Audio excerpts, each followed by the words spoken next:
Maybe it's a surprise car repair, a medical bill you didn't see coming, you lost some hours at work, or just had a bunch of life happen all at once.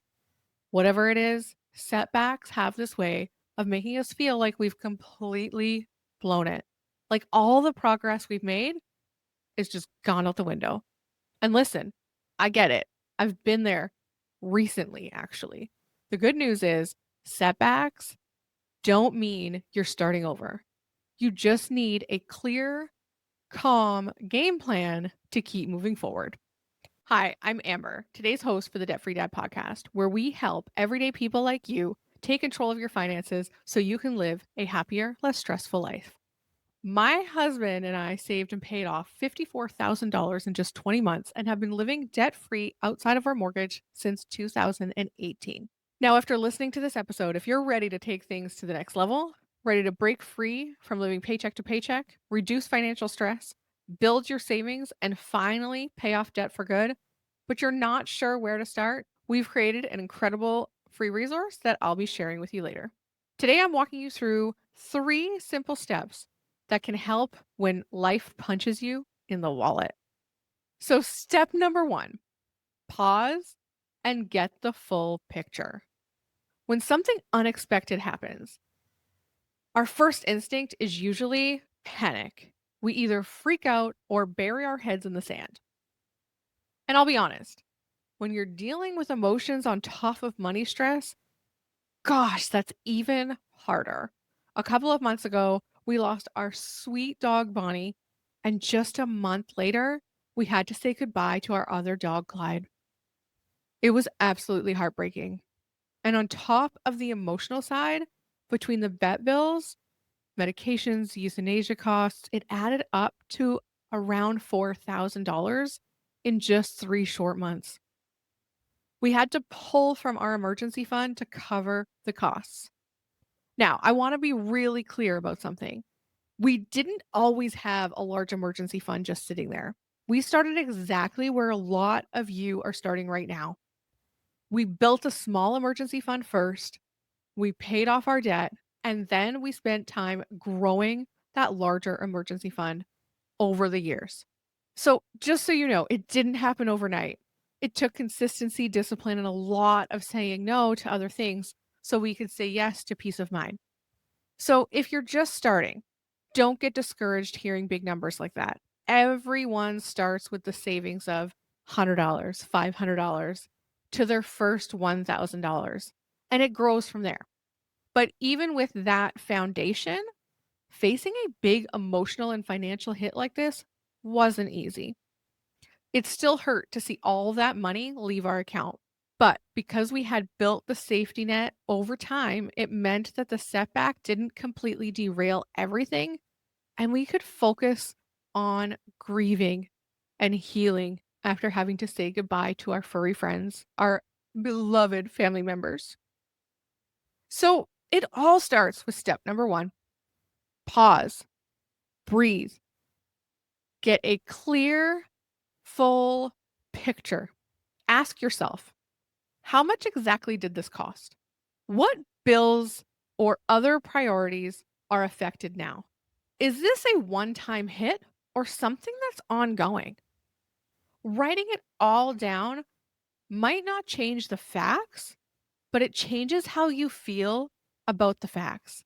It moves you from panic to a place where you can actually make a plan and focus. Step number two, make a short term plan. Once you know where you're at, take the next step and make a short term plan. Notice I say short term. You don't need a long 12-month solution today. You just need a survival plan for the next 30 to 60 days. So, here are a few things that you might want to do. Cut back on temporary, non essential spending. This might mean pausing takeout, holding off on Amazon purchases, canceling some subscriptions for now. If you've got sinking funds saved up for emergencies, now's the time to use them on the emergency. All right. Not on the stuff like the takeout and stuff like that. That's what the emergency fund is there for those emergencies. Maybe you pick up extra shifts if it's something that's possible. Sell a few things around your house. Small stuff that can give you a little breathing room fast.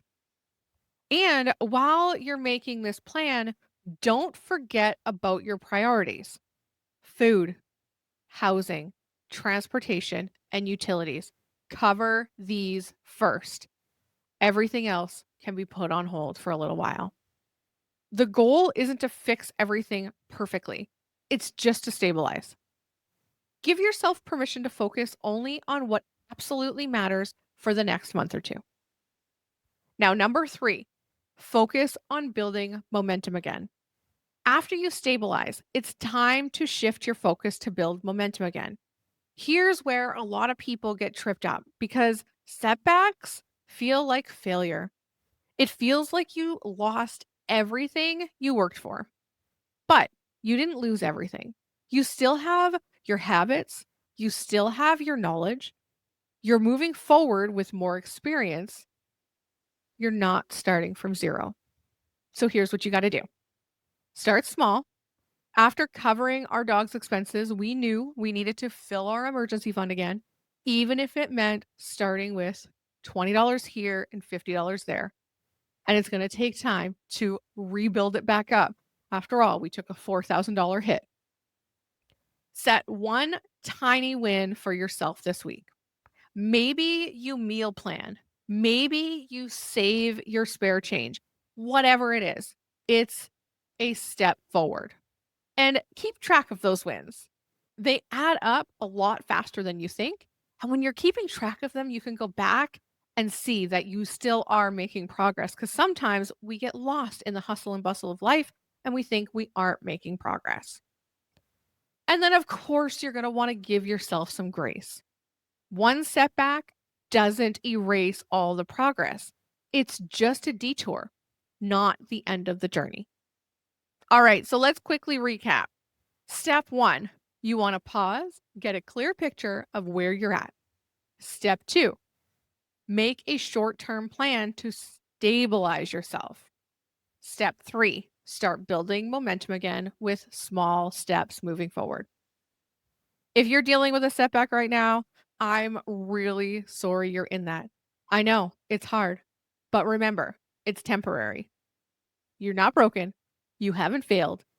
You're just facing real life, and you can do something about it. Now, as I mentioned at the beginning of the episode, if you're ready to stop living paycheck to paycheck, lower your money stress, build savings, and finally crush your debt, you're in the right place. Every Sunday, we send out our weekly newsletter, Simplify My Money, a quick, easy to follow guide to help you take control of your money with simple strategies, make money decisions without stress, and build the confidence to hit your financial goals. Want in? Just click the link at the top of the show notes and you can get started today. Thanks for hanging out with me. We'll see you on the next episode.